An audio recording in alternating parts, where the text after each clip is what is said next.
Alright, in this video we're going to look at blend modes within Photoshop 2021. Blend modes can be found in your layers panel, so it's going to be important to be able to see your layers, as this directly impacts the layer that is selected while you change the blend mode and how it interacts with the layers below it.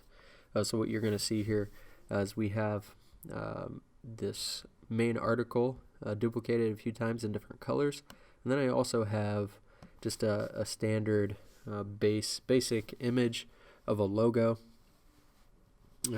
with a white background. So I'm going to use these three to interact with layers below it. So you will see main article duplicated here. So I have red. Why don't I just title this while I'm here? Red.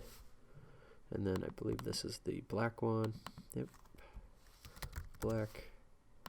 And then I have white. Okay, so I have three here that we will see how they interact.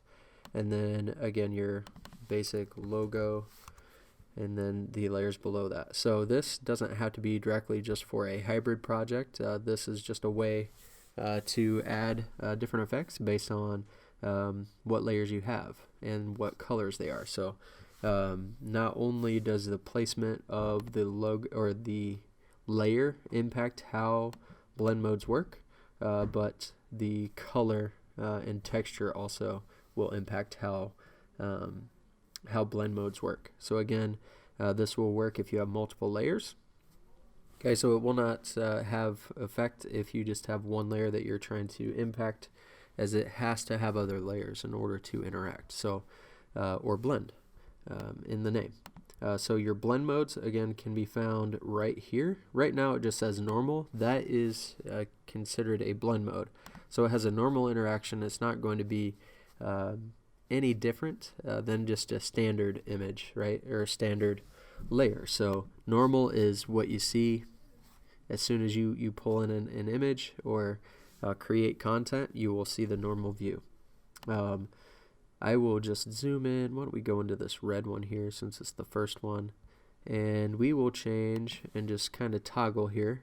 Texture, it's probably hard to see. You can see it on the edge here. The dissolve adjustment, you're not going to see a whole lot of change there on a flat value of red or white or black. This would see more impact if you have a wide range of value. Darken, you can see that it starts to interact with that background and pulls in some of those darker tones from whatever's below it. Multiply can look similar. Let me zoom back out here so we can see.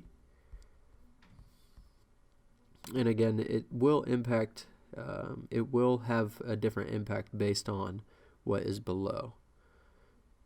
So I'm just kind of letting you see the different interactions here as it goes through. So you can have some cool effects. This can be overdone as soon as you know how to use it, because it is pretty cool, but use it in a way that will impact your overall design, not distract the viewer from your content and what you're trying to have portray through your message there. So just a heads up there. Why don't we'll leave this on multiply, and then we'll show you what will happen on each color here, just so you can see. So you can see white makes it disappear, right, on multiply. Black does nothing, where red has a pretty stark difference. So again, the color of the original layer will have an impact on how that blend mode works. So just keep that in mind. Okay, explore and experiment a little bit and see if that can have a cool impact on your design overall. Why don't we go down to the logo here? I'll zoom or move down. So I'm on the logo layer. You could see that it starts have a cool impact on whatever layers are below it.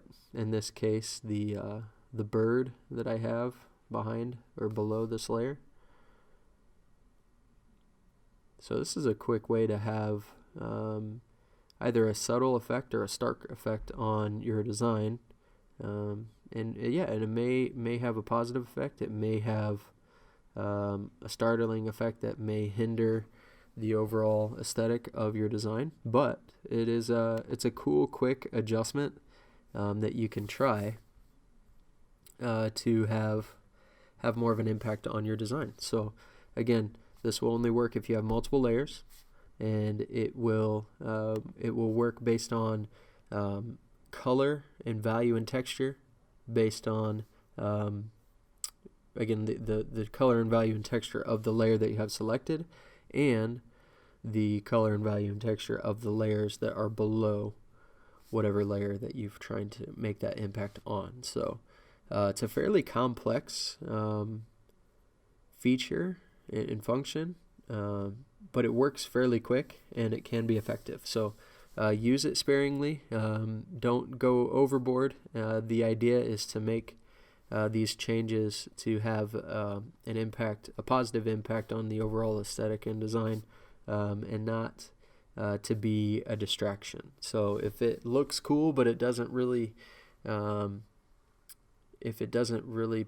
change the overall design in a positive manner, maybe you should just kind of put it back in your tool set and think of how you can use it in another project, as it may be a hindrance. It may be an eyesore almost. It might distract the viewer from your focal point. So use it in a way that has a positive impact, not a negative one per se. Of course, that can be all subjective and change based on the viewer, but yeah, go with your gut instinct. If you think it has a good overall impact and a positive direction on your aesthetic, then it could be used. And if not, don't. On top of that, just as a added side note, you can also impact the opacity and the fill of said idea. So let's say you like how, let's just go with multiply. You like how that logo looks using multiply, but maybe you think it's a little too aggressive. You can make an adjustment to where it's less aggressive using opacity and even fill. So just as added bonus there. So with that is a quick look at blend modes within Photoshop 2021.